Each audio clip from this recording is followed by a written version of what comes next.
All right, Miss Banks, we can go ahead and start. So today we have Miss Lindsey Banks for the Seacrest Wolf Reserve. And yeah, go ahead, take it away, Miss Banks. Hey everybody, so we're out here today in Chipley, Florida at Seacrest Wolf Preserve. Mr. Braun went to go get us some friends. So we're in a North American gray wolf enclosure, also referred to as timber wolves. So these would be the types of wolves that you saw out in the Yellowstone area. And this handsome man, this is Dreamer. So Dreamer here, he is 5 years old. He'll be 6 on April 1st. And so at 5 years old, he is considered an adult wolf. So wolves reach adulthood at the age of 3 years. So kind of like one of us turning 18, you know, woohoo, you're an adult, you have responsibility. At 3 years old, these guys can also upgrade in pack status. So all wolves are born omegas, which is not bad. It's just general population for a wolf community or a wolf pack. And at 3 years old, you can start becoming a beta or an alpha, depending on your pack's needs. Now, these guys can grow in physical mass until closer to the age of 6. So Dreamer's not quite full grown, but you guys can see he's a big boy. So the average North American gray male in captivity is going to range in weight from about 100 to 150 pounds. Female significantly smaller at about 75 to 110. Dreamer's on the bigger end of that. He's about 155. He'll probably put on another 10 pounds or so. But one of the really fun things is, so if you look at Dreamer, you're going to see that he's got this really nice grizzly color in his fur.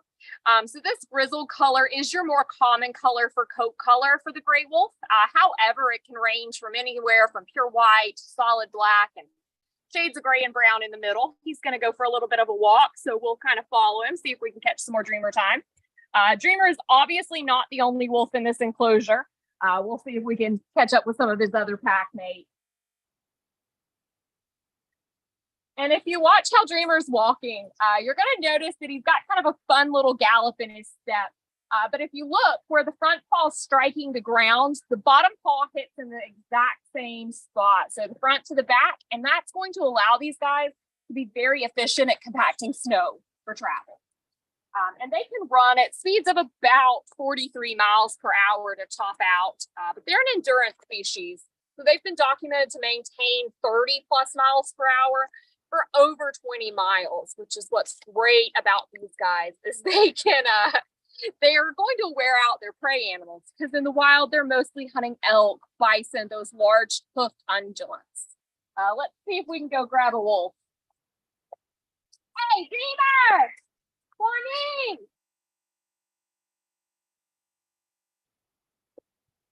So here at Seacrest, we try to really keep our enclosures very natural. You guys can see there's trees, there's leaves, there are a couple of acre enclosures. I think we're going to be heading down to the pond area. We truly believe in preservation through education. So here at Seacrest, we are giving people opportunities to get to meet these guys in hands-on close encounters. The whole goal here is wolves really get a bad stigma. I'm sure most of you have heard of Little Red Riding Hood and the Three Little Pigs, you know, the wolf puff, puff, flew the little pig's houses down. Not true. These guys got a bad name for Hollywood. These guys are actually incredibly social and loving animals. They're very family oriented. Wolves will actually mourn themselves to death at the loss of packmates, and they will actually not do well by themselves. Annette, we're going to walk a little faster. We got a water wolf. Ignore the crunching of the leaves, everybody.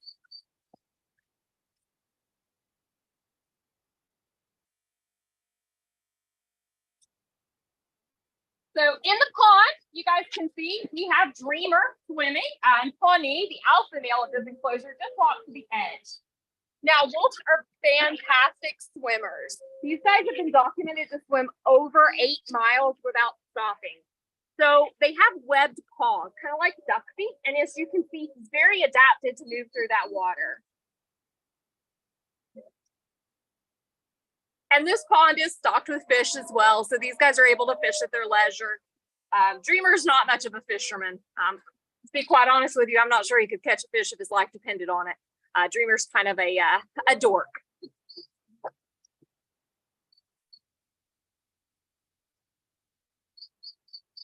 Oh, now they're going to get really playful. So now I think we get to take a walk to the magnolia tree. So does anybody have any questions while we get walking?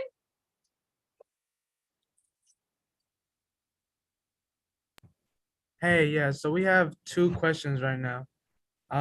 The first one is, how important are wolves to the ecosystems? So wolves are incredibly important to our ecosystem. So wolves are what are considered keystone species. So in their ecosystem, they're generally your apex predator, and they're going to keep everything in check. They're going up that way. So these guys are huge for population controls. Yellowstone is the perfect example. We killed out all the wolves in Yellowstone. You probably have heard of the reintroduction program.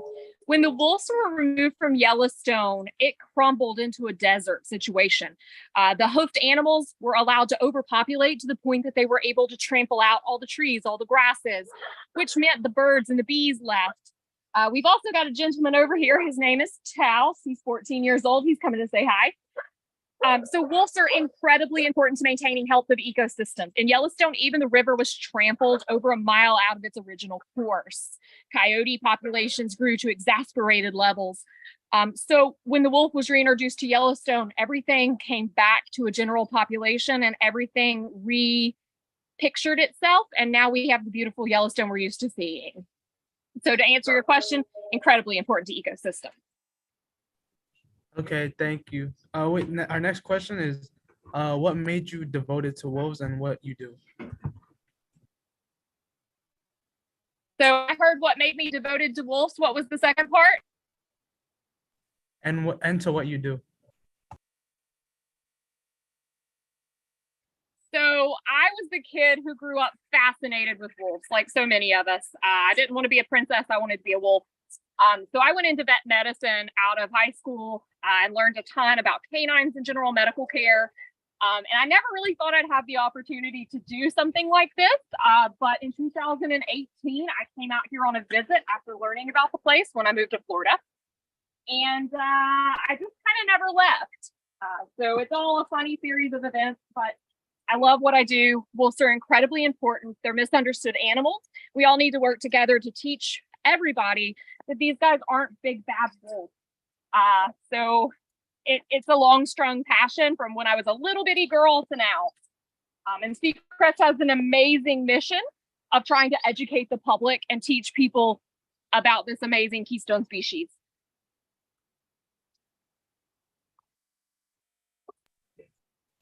Austin from Sycamore Trails, 4th grade, was wondering how fast wolves can run. So up to 43 miles per hour is their max speed. But again, remember, they're endurance species. They can maintain speeds of 30 miles per hour for quite a long period of time.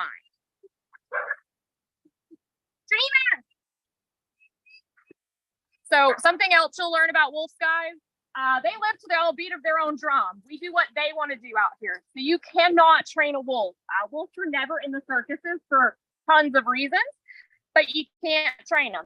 But hey, I'm very easily trained. Okay, we have another question from Rosie. The question is, how do you go about forming relationships with wolves? Most of us see them as wild animals. So how do you get comfortable with them and them comfortable with you? That's a good question. So the wolves here at Seacrest that are part of our educational programs, these guys have been imprinted on by people since they were about 10 days of age. So they're highly human social. Now they're not domesticated. They're just very social. They see humans as extensions of their pack and family at Seacrest. In the wild, wolves are born with really, really strong instincts to be fearful of humans. We're responsible for 92% of all wolf deaths. So they have all right to be scared of people. So here at Seacrest, they're comfortable with us because they've been around us for quite a long period of time. And you just work with them every day to get comfortable. I'm probably more comfortable with the wolves at this point in my life than I am people. You just really become a part of their family the longer you're with them. And that allows for that comfort factor. Hey, Dreamer. The sixth graders from Glenbrook Elementary were wondering, where do you find the breed of wolf? Where do you I find a breed of wolf? find a breed of wolf? Where do you find to breed a wolf? Can I get a little bit more context on Oh. that question? The question was, where do you find this breed of wolf? Oh, this breed Okay, of wolf. I'm So sorry. this breed of wolf is the North American gray wolf. So they're going to be found throughout the majority of North America. If you look back there, Dreamer's rolling and acting really silly. So these guys are going to be found mostly out in the Yellowstone area. So you're looking at Wyoming, Montana, even Colorado and places like that. But you will find a species of wolf throughout the world. You've got the African maned wolf in Africa. You've got the Mexican gray wolf. You have the red wolf. You've got the Eurasian gray. So you've got tons of wolf species across the world. Okay, thank you. Are gray wolves native to Florida? No, gray wolves are not native to Florida. Florida did have two native wolf populations. So we would have had the Florida black wolf. It's been extinct for many years now. Also the red wolf, which is critically endangered right now. So the red wolf, there are about 12 alive known individuals in the wild right now. There are tons of programs working to reintroduce them. Florida is not on that list just yet. You want to pan over there?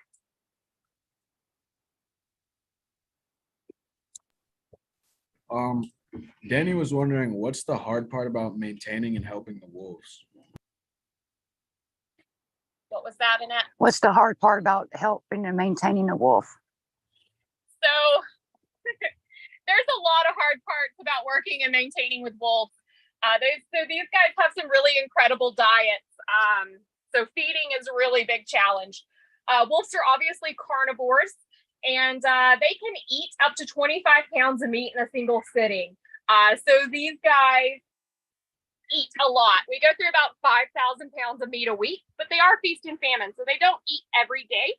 But maintaining their diet is critically important and a little complicated.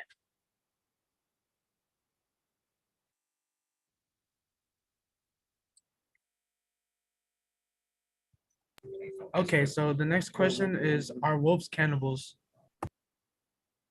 Are wolves cannibals? Sorry, guys, give me 1 second. So the licking and the kissing you just saw, that's what's called a muzzle greeting. That's the proper hello in wolf world. And no, wolves are not cannibals. Wolves will not eat their own kind. They will not eat any kind of canine as a general rule.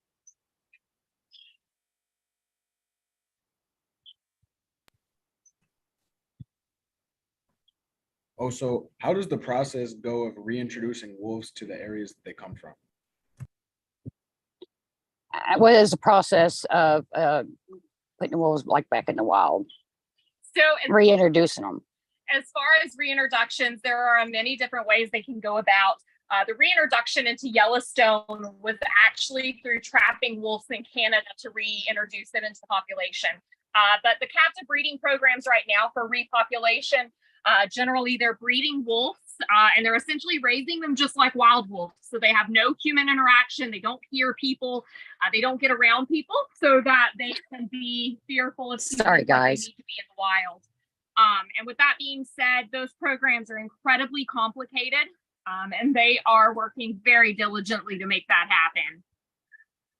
So it's a complex process. And then when the wolves get to be old enough, they are going to introduce them back into the wild. They'll generally sedate them and then just drop them out close to a pack area. Wolves will adopt puppies a year and a half and under. They don't care whose they are, where they came from. They're going to raise them just like their own. And that's how reintroduction is so easily worked, is they leave those pups in an area where a wolf pack that is established can pick them up. This gentleman that's here with me, his name is Pawnee. He's the 6-year-old alpha male of this enclosure, and quite honestly, one of my best friends. All right. The next question is, how can you tell each wolf apart? So a lot of that telling them apart comes from just working with them. It's kind of like if you have friends who are twins, they might not look alike to you, but they look alike to everybody else. These two boys, a really easy way to pick them apart is Dreamer here. That's Dreamer. See how his mouth's open and his tongue's hanging out? Whereas Pawnee here's got his mouth closed. That's a real easy way to pick these two boys apart, but a lot of times they don't have similar markings because everyone's coat color is unique to them. So some of it's just about learning who they are. And let me tell you, everyone's personality is completely different. Every wolf has a unique personality, just like we do. Some of these guys are really playful and silly, and some of them are a lot more stoic and regal. So everyone's personality is unique to them, just like we have our own likes and dislikes. Like Pawnee here, he likes booty rubs. All right. The next question is, how long do wolves live? So I love that question. So in the wild, wolves are lucky their critical adult age of 3 years of age. 92% of that is thank you to humans. We are effectively killing them out quicker than they can become adults and reproduce. In places like Yellowstone, these guys are averaging roughly 7 years of lifespan because they have protection from people. As a general rule, in a captive situation, these guys live to be about 12 to 13, so similar as a large dog. Right now here at Seacrest, my average life expectancy is 17 years old. We're incredibly proud of that. Pawnee over there, his mother just turned 18. So she's an old lady. What type And of Dreamer there, he loves it. What was that? What type of education and degree do you need to work with wolves? So you don't always need a specific education. There are tons of different ways to get involved into a field like this. My background's in veterinary medicine. We've had a PhD physicist. We've had a geneticist. So there are a variety of ways to get involved. The biggest thing you're going to need to do to get involved somewhere like this is find a facility and start volunteering. Now, if I was directing someone on an educational track, I would definitely recommend a biology degree or something in a vet medicine field, or even a conservational biology degree. Those seem to be the three biggest ways people get into this field right now. All right. The next question is, how many wolves are at your enclosure? So here at Seacrest at the moment, we have 22 wolves, 6 foxes, 2 coyotes, 2 Virginia opossums, some raccoons, and some skunks as well. But 22 wolves varying from the North American gray wolf like Dreamer to the Arctic wolf, as well as the British Columbian. So we have 1 species and 2 subspecies. Scarlett from Hilltop was wondering, can wolf pups be kept as pets? Can wolf pups be kept as pets?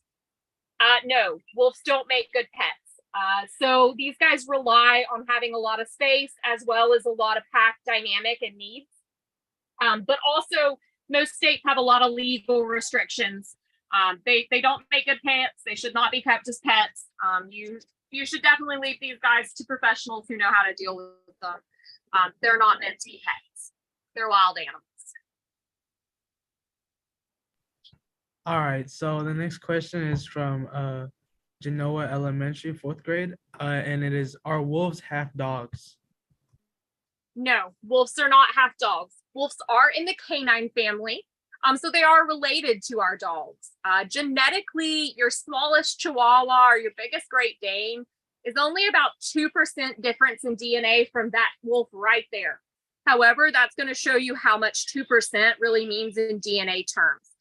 Wolves are the predecessors to our dogs, and they do share the common ancestor of the dire wolf, but no, they are not part dog. There are wolf dog hybrids that are being bred for different purposes that are half wolf, half dog, but no, your standard wolf is not a dog. It is a canine.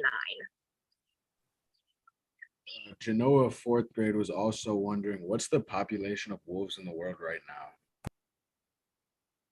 So that's going to vary from species to species. And there's no exact count on that right now. Every pack is a little different and it fluctuates constantly. But there are many critical endangered species of wolves, like the red wolf, as well as the Ethiopian wolves. And there are plenty that are already extinct. The North American gray wolf is under attack right now. If you're familiar, you know that these guys came off the endangered species list and are now allowed to be hunted. with not a lot of regulation. So we all need to stand up for these guys because they're not big bad wolves. All right. So the next question is also from the fourth grade elementary. It is, did timber wolves go extinct? So he's a timber wolf. So North American gray wolf is another term for the timber wolf. So no, they're not extinct. They were killed out in the United States at one point, which was why they were reintroduced. So Sycamore Trails fourth grader was wondering, how do wolves react to humans in the wild? So in the wild, wolves are incredibly fearful of people. And they have every right to be fearful of us because we are their biggest threat.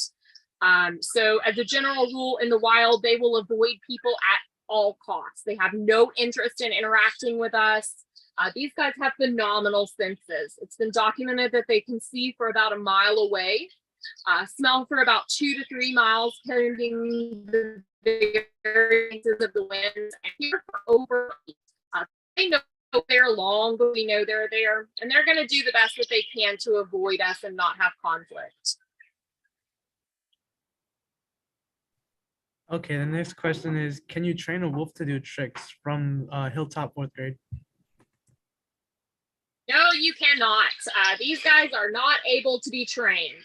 There's a reason why wolves were never in the circuses. You can't train them.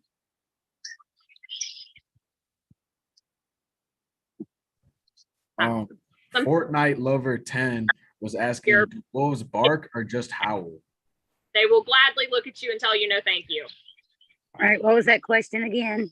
Fortnite Lover 10 is asking, do wolves bark or just howl? And then they're also wondering if you can make them howl. Yeah. So wolves are mostly nonverbal communicators, meaning their body language, how they hold their tail, their ears, is very indicative of how they're communicating. They're going to howl for a variety of reasons throughout the day and night to communicate with each other. They do make a noise that is very similar to a dog barking. It sounds almost the same. It's called a chuff in wolf world, but it is only used to depict aggression. If we hear it, I'll point it out. But at some point, we will get them howling for you. I will try in here right now. I make no promises as he can be a little stubborn, but we'll see what we can do. Hey, Dreamer.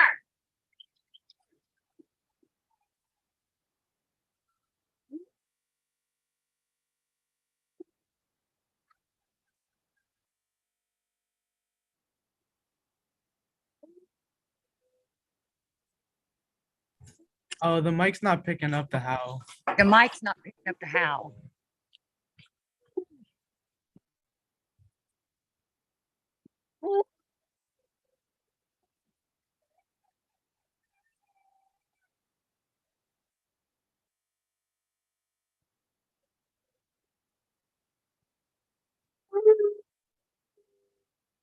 Is it picking up now? Yeah, we heard a little bit. There's a wolf.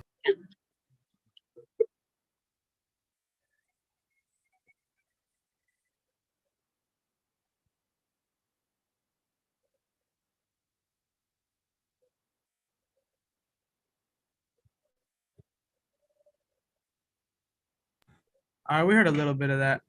So the next question is also from Fortnite Lover 10. Do the wolves ever play with dogs? Did the mic pick that up? We heard a little bit, but not that much.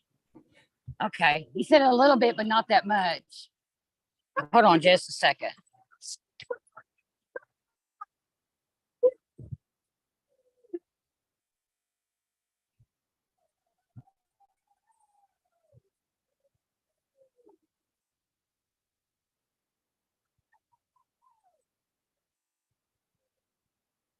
Is that any better now? Nah, we couldn't hear it. That stinks. I'm sorry, guys. No, it's okay. We heard a little bit at the start.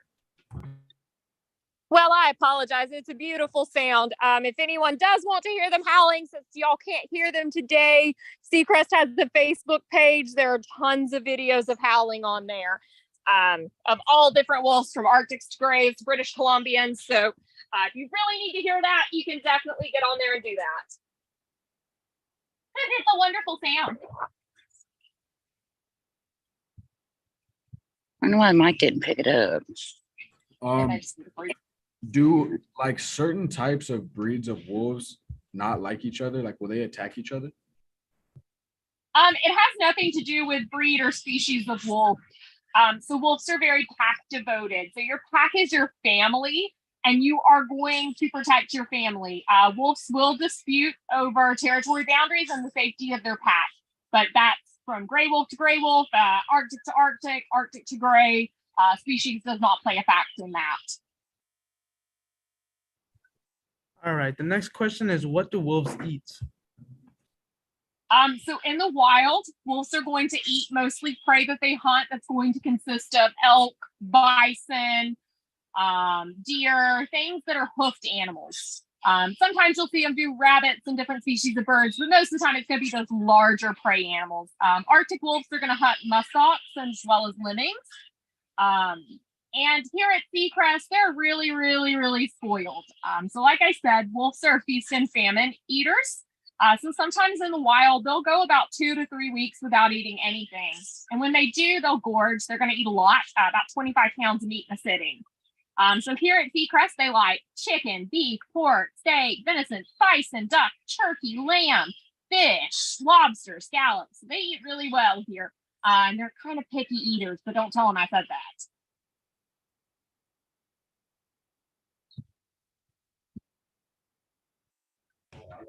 Okay, the next question is, why are red wolves going extinct? So the decline in the red wolf population, like so many other animals, has been due mostly to humans.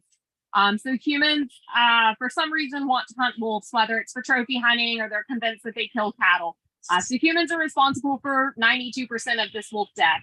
Outside of that, encroachment on their habitat, so us building our houses on their hunting grounds and our strip malls in their den territory, plays a huge factor into that as well. So mostly it's us. But wolves also don't want to inbreed, so they'd rather make dogs or coyotes than someone related to them. So once we start, lowering their populations, they don't have as much chance for reproduction in a healthy manner. At what point do you know that the wolves are comfortable with you? The way they behave around you is pretty indicative. As you can see, Dreamer keeps going back to Braun. He wants attention. He comes over to me. He wants attention. If they weren't comfortable with us, they'd just run away and hide from us. But the fact that they're up here, they want the attention. You'll see Dreamer lift that paw because he wants his armpit scratched. And also that kissing and the muzzle greeting where he put his whole snout over my face, that says that he's welcoming me into his home. Hi, great to see you. So those things are pretty indicative of how they feel about your presence. All right, the next question is, how can humans help preserve this population? So there are a ton of things you can do. Some of the best things to do are going to be spread the word. Tell people who are speaking out against wolves that they're not the monsters that they get claimed to be. There are petitions you can sign on our website, Colorado's website, all the wolf centers. We have links to petitions to sign. Write to your senators, write to federal judges, speak out against what's going on to the wolves. Those are going to be the best things you can do as a student. Facilities like ours are working in partnerships with other facilities to raise awareness. But the biggest thing that you guys can do is fill out those petitions. Tell your friends how good wolves are. Tell your friends and your parents why they're important. And hey, write a letter to your senator. Tell them that you want to stand for wolves. Those kind of things, they have a lot more weight than you think. Where do you get the funding to feed such large diets? So Seacrest is a 501c3 nonprofit. So all of our tour fees and the gift shop purchases that people make are hugely important for feeding our animals and taking care of them. We also will apply for ungovernment related grants. We do not accept any government funding here at Seacrest. So most of it comes through hard work, dedication, and a lot of time, and a lot of educational tours and different schools. Fundraising. We do tons of fundraising. I come up with all kinds of crazy ideas for fundraisers. So if you are interested in purchasing wolf shirts, I've got a new fundraiser shirt coming up. It's going to have a really, really awesome picture of one of the Seacrest wolves on it. People don't know that. I'm putting it out for launch today. So. All right. The next question is, how do these wolves react when they met you? How did the wolves react when they met me? The first time I met the wolves, they were really excited to see me. I was new, I was different, and they wanted to get to know me. These guys are very social. Like I said, all of the wolves at Seacrest have been imprinted on by people, so they see humans as extensions of their pack and family. So they're always interested in meeting new people. And I felt a very warm welcome the first time I met Dreamer. I'm pretty sure I got to see the inside of his mouth that day.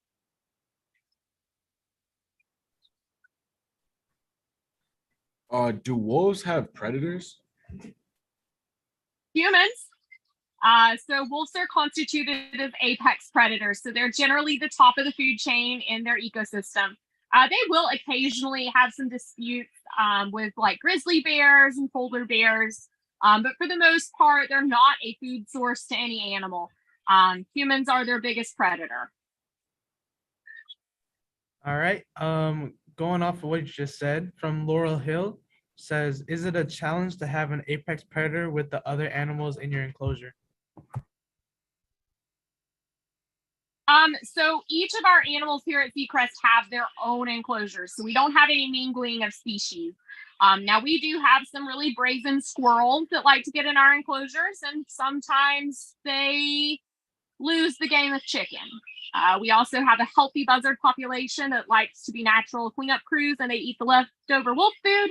And sometimes they become an enrichment toy because they move a little slow. But for the most part, wild animals stay very far away from our enclosures. They very much know the wolves are here. Naraya from Hilltop was wondering, do wolves hunt at night? Wolves are a nocturnal species, so they are going to be more active at night, but they will do hunting during day or night, depending on the opportunities that are presented. All right, the next question is from Zayden from Hilltop, and it is, how many teeth do wolves have? How many teeth? 43. And then going off of that, from Genoa Elementary, is how sharp are their teeth? So they have both what are considered molars for chewing, as well as canines and deciduous that are used to rip apart meat. So the teeth are pointy, but it's the force behind the teeth that's going to do the damage.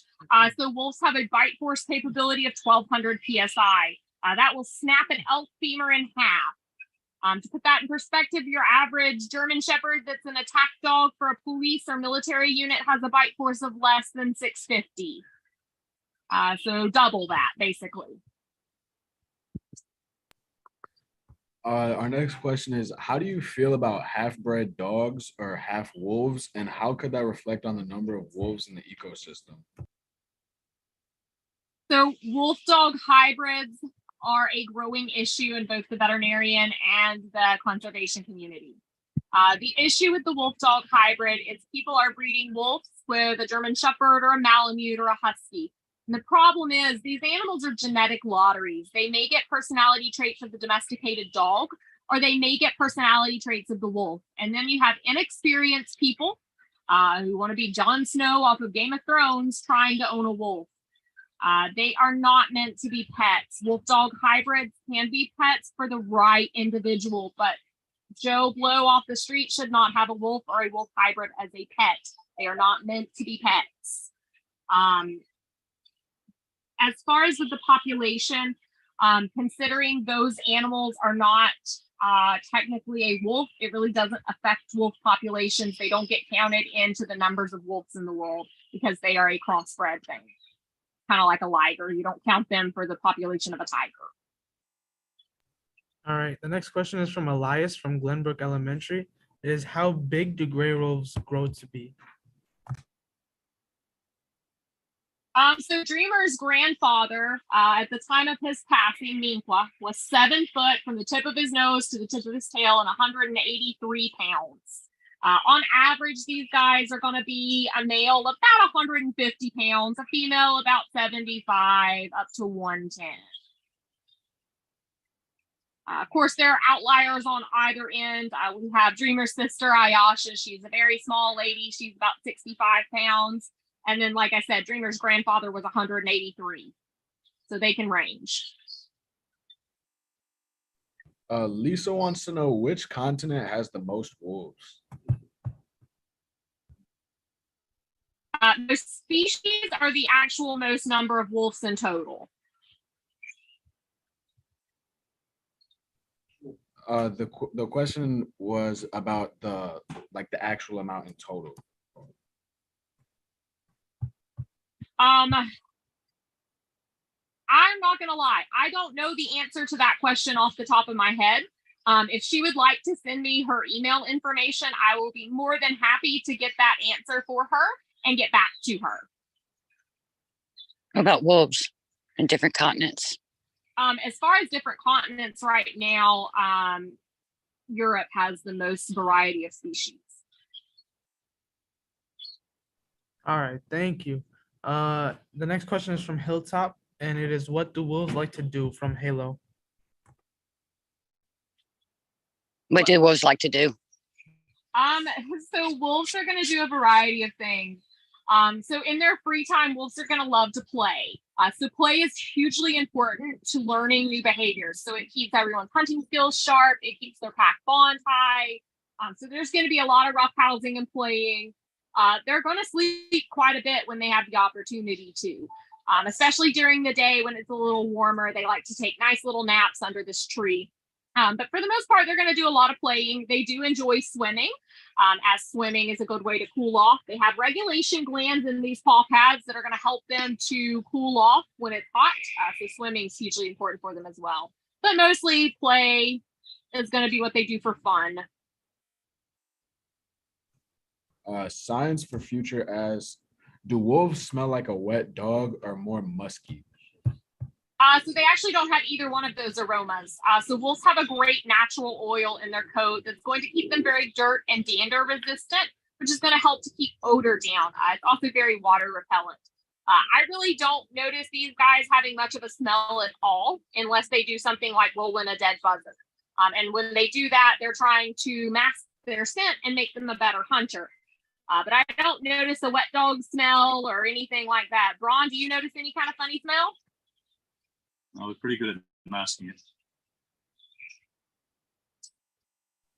All right. The next question is, do you know how loud the howl is recorded? So as far as how far away it can be heard, we have neighbors who say that they can hear these guys howling for about 2 to 3 miles away. Now wolves can hear each other howl for about 12 miles away. Lambaz Lover 5 asks, how can people help and protect the wolves that are on the endangered species list? Spread the word. Make sure everybody understands. Keep involved. Stay up to date on the struggles that that species is facing. Fill out those petitions. From Red Wolf re-enlistment all the way to the Mexican Gray Lobo Act. There are petitions that are being signed right now. And to get things in front of judges and federal agencies, there have to be a certain amount of signatures from concerned citizens. So signing those petitions, although you feel like you're doing nothing, it helps a ton because it gets the word out to the people who are in charge of finding and bringing those things to attention. All right. The next question is, how did you get the wolves that you have? So Seacrest was founded in 1999 as a rescue facility. The first couple of wolves came out of a captive situation that was dumped at a Michigan zoo. And it has grown from there. Until 2006, we were constituted as a rescue facility. So we took in many SAG captive cases. from facilities being shut down or private owners who thought they could handle wolves and couldn't. These days, the wolves that we get are generally born through our breeding program here at Seacrest. We're not a rescue facility anymore. However, we still take in rescues as we're able. Glenbrook Elementary was wondering, what's the average number of pups in a litter? So litter sizes, just like dogs, can vary drastically from a couple of pups all the way up to 14 or 15. Average litter sizes in captivity in the wild are about 3 to 6. 4 kind of seems to be the magical number here. All right. The next question is, what is the rarest wolf you have? The British Columbian is the rarest species we have here at Seacrest. Right now, the rarest species in the world is going to be kind of divided between the red wolf as well as some of the species out in Africa. But the red wolf is critically endangered here in the United States. But at Seacrest, the British Columbian is our most rare. One of our viewers was wondering, where in Florida are you, and do the wolves act differently in the summer when it's hot? So we are located in Shipley, Florida, which is about an hour away from Panama City Beach, Florida. Not too terribly far from Tallahassee, Florida either. So just like a husky or a malamute born in a summery Florida kind of climate, these guys are more adapted to it. They do prefer the colder weather. They are a cold weather northern species. During the summer, they tend to be a little less active, and they're going to hang out in the shaded trees a little bit more and in the ponds. But they're still going to be just as loving, sweet, and silly during the summer. All right. The next question is, how many bones do wolves have?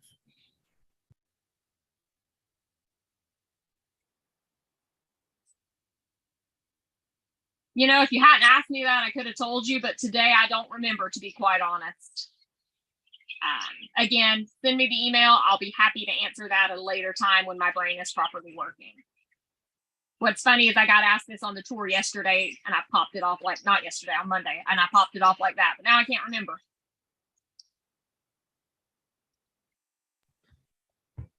From Beline, how do wolves clean themselves?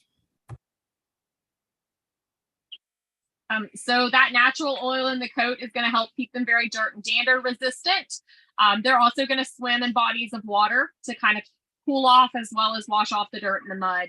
They'll also lick themselves clean, very similar to a cat, as well as they will social groom. So wolves will help each other chew down their dew claws to avoid issues with the feet. So Danny says, you mentioned dire wolves earlier. Could you tell us some more about them? So dire wolves were not made up for Game of Thrones. Dire wolves were a legitimate thing. They were a prehistoric wolf. These wolves ranged about 800 pounds. So they're very, very large. They are descendants of our current wolf populations, as well as related in some theories to our domesticated dogs. Not a ton is known about the dire wolf except for its size. Also, that's where our current wolves got the dew claw from. In the dire wolf skeleton, the dew claw that's in the gray wolves up here, about here on the leg, the dire wolf down towards the thumb area, the lion paw for a grasping capability. That's about all they really know about the dire wolf. There hasn't been a lot of study done about it, and there hasn't been a lot of geological evidence other than a few skeletons. They actually did find a preserved skeleton out in Russia a couple of years ago, which opened a lot more study for that. So hopefully we'll have more information on dire wolves in the next few years. You answered a question about heat regulation with feet pads and swimming, but are colder climates up north better suited for them, or can they adapt anywhere? So they're going to be adaptable to any climate, but they do prefer the colder weather. Their bodies, their fur, so they're dual coated. Dreamer, you'll see he's got a lot of colors in that coat. That dual coated fur is great insulation for heat or cold, but they are really designed for the colder weather.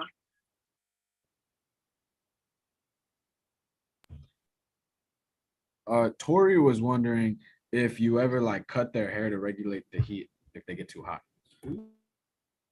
No. So the one thing you do not want to do on a dual-coated species, whether it's a husky or a wolf, is cut its fur. That will actually cause them to lose their insulation capabilities, and they will get 3 to 5 times hotter. So on a dual-coated species, you leave the fur alone. It is insulation like you put in your house. It will keep you warmer or cooler depending on your environmental needs. All right, the next question is from Genoa Elementary. It is, do you have a three-legged wolf? Not anymore. So Seacrest did have a 3-legged wolf. His name was Spirit. So wolves will recover physically from an amputation just fine, like a dog. They're going to physically adapt okay. However, for wolves, losing that limb is incredibly traumatic for them. They don't recover mentally and emotionally, and most of the time they'll mourn themselves to death. So you really try to avoid having to amputate a limb on a wolf unless you just have no other options. Spirit, the hero wolf, he was able to recover and go back to his pack and live several years after that amputation. But that's an exception, not the general rule. Do you make feeding for the wolves more of a game, similar to in the wild how they hunt? No. So feeding here at Seacrest is less about enrichment and more about bonding between the staff and the wolves. So we do a program called hand feeding. So we actually will hand the wolves different articles of food so that they can eat. They're very picky. They're going to tell you if they don't want what you're handing them. But this is done so that we're able to make sure all wolves are getting proper nutrition. We have a chance to have their body condition, look at their teeth, make sure their eyes and ears look okay. So we do plenty of enrichment activities with the wolves, but not during their feeding times. All right, the next question is, do wolves live in caves? So wolves will use caves for part of their territory to stay safe as far as weather predicaments, but they're not going to live in caves. They also don't live in their dens. Dens are generally only for birthing purposes. Wolves prefer the open spaces and the wooded areas. They don't really enjoy the confinement. A student at Sycamore Trails was wondering, what's the friendliest wolf species? Friendliness is really more about personality than species. You guys have seen Dreamer a lot. He's an incredibly friendly wolf, but that's really his personality. We have wolves who are a lot less friendly that are gray wolves. We have a lot of friendly Arctics. Their personality is going to determine level of friendliness, not their species.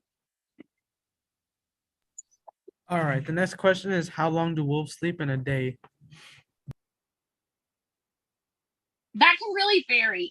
In captivity, they're going to sleep quite a bit during the day, typically 8+ hours. In the wild, they're going to sleep a lot less because it's not as safe to sleep. They're going to be a lot more alert out in the wild. Here at Seacrest, they have the luxury of not worrying about any kind of external issues. So in the wild, they generally are going to sleep closer to about 5 hours solid. Since we saw the wolves swim earlier, what's the maximum speed that they can swim? They've documented them swimming for about 12 to 13 miles per hour, but that's not normal. They're going to be looking for something directly when they're doing that kind of swimming. They're mostly just going to swim at a leisure pace that's comfortable for them. Again, just like me running, my speed that's comfortable and your speed that's comfortable is a little different. So for the most part, they're going to swim at a comfortable level for them, but they can swim pretty fast at about 12 miles. All right, the next question is, do wolves ever eat plants or greens? So they don't generally eat plants. They will eat grass periodically to stimulate their nausea button, to make them kind of throw up if they've eaten something that's upset their stomach. Now, they have documented them out in Yellowstone eating things like blueberries when food sources are scarce. But again, few and far between. They're going to be mostly true carnivores eating meat.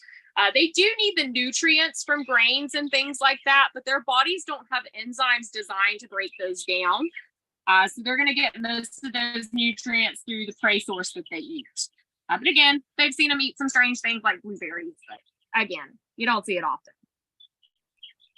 One of our viewers was wondering what would happen if a mother wolf encountered a bear? She is going to protect her babies and her pack to her utmost. She's generally going to have her pack with her. Very seldom are wolves left alone, especially a mother with pups. She's generally going to have at least a couple of other members from the pack willing to help her protect their offspring. Wolves are used social in the fact that there's only that one mating pair that bring life into the world, but everybody in the pack works together to take care of those offspring, and they're going to protect those babies to their very bitter end. So I feel very sorry for that bear. The next question is from Tony. He was wondering what you do with the wolf poop. So we are going to mostly let it degrade naturally. We will clean it up as we need to from areas where human traffic is, but we're going to let it kind of naturally handle itself.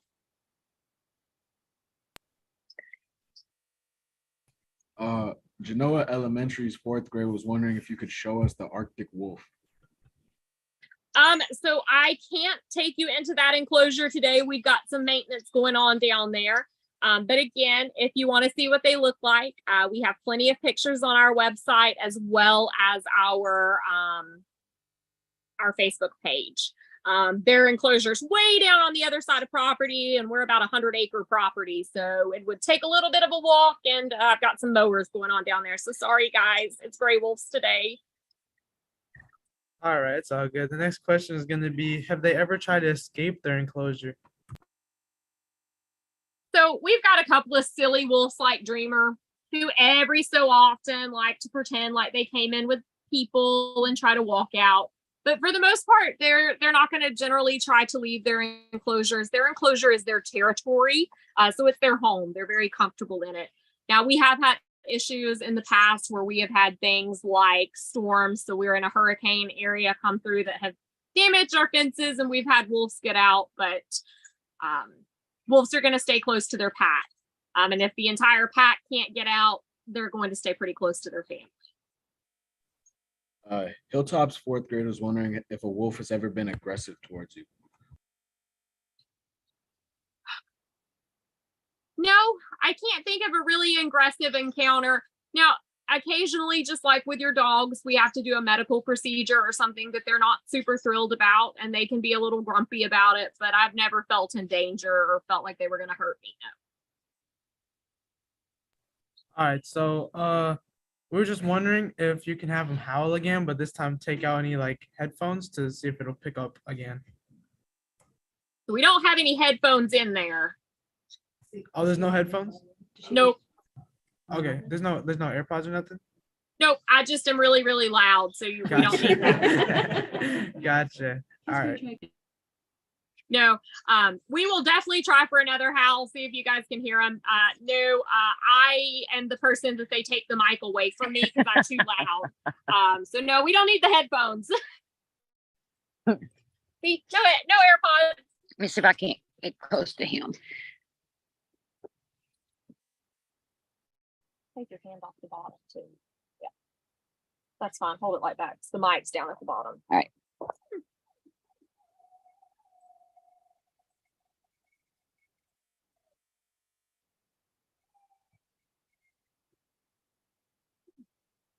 That was lazy.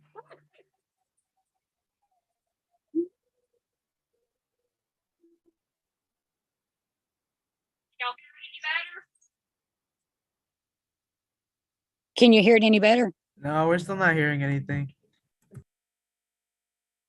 But we appreciate it though. I know. Thank you.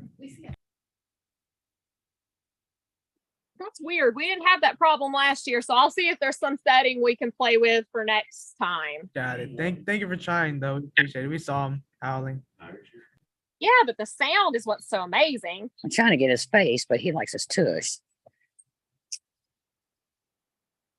Any more questions? Yeah, we just got a couple more.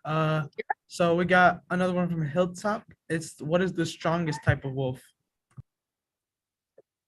So right now, that's probably going to be the Eurasian gray. And that's going to be because those wolves have about 100 pounds on him. They're really, really big. Their bite force is a little bit stronger at about 1400 PSI, and they tend to just have a little bit more meat to them. So they're probably going to be your strongest species at the moment.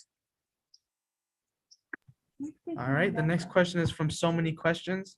Is it true that coyotes and wolves compete? And he heard that coyotes expanded across the U.S. because wolf territory is no longer across the U.S. So that is correct. So wolves would be the native predator for the coyote. There would be the population that keeps coyotes in check. Without presences of wolf populations, coyotes have overpopulated and have overrun territories. Now, coyotes do have their place in the ecosystem, but their populations are out of control. And that is because as humans, we have taken out the wolf in most areas. They don't necessarily compete. Wolves typically run in packs, whereas coyotes run in more solitary areas. So not a lot of competition. Cool fact though, if wolf populations are down so low that everyone is related, wolves will choose to breed with coyotes instead of letting their population die out. But you have problems with coyotes because you've killed out the wolves. Hilltop's fourth grade was wondering, when a wolf dies, what do you do with its body? So when a wolf does pass away here at Seacrest, we make sure that the pack has had time with their pack mate that's fallen. Because pack dynamic is so huge, they'll generally lay by the body of their fallen comrade for quite a while, kind of have their own mourning process, just like we do. Once that process is over, we will remove the body and we do a cremation. And then we generally spread their ashes into the enclosure that they lived with back with their pack. All right, the next question is, how long have wolves been around? So wolves have been around for thousands of years, and they've evolved just like other species. Again, we started out in prehistoric times with the dire wolf, and now we're to the species that we have now. So there are constant changes within species. They've been around for a long time. All right, I think that's all the questions that we got. So yeah. So the National Biodiversity Teaching is a student project that happens because we have so many partners supporting us. One of those partners is Earth Echo International. We are excited to partner with Earth Echo International to promote an opportunity to empower our peers across the country. This year, Earth Echo is excited to open the Our Echo Challenge STEM competition to students in the U.S. 10 finalist teams will advance for a chance to win top prizes of $1,000, $2,500, and $5,000. If you have any questions, please email us. And then Miss Banks, we have that one email that you asked for earlier from that one student. It's here if you wanted it. Awesome. I believe you guys have the Seacrest email. If y'all will just forward me that to that email, I will get back with her. For sure. All right, I think that's all. Awesome. All right. Thank you so much for all the insight. Thank you guys. Y'all have a wonderful day. Have a great day. Bye. Bye-bye.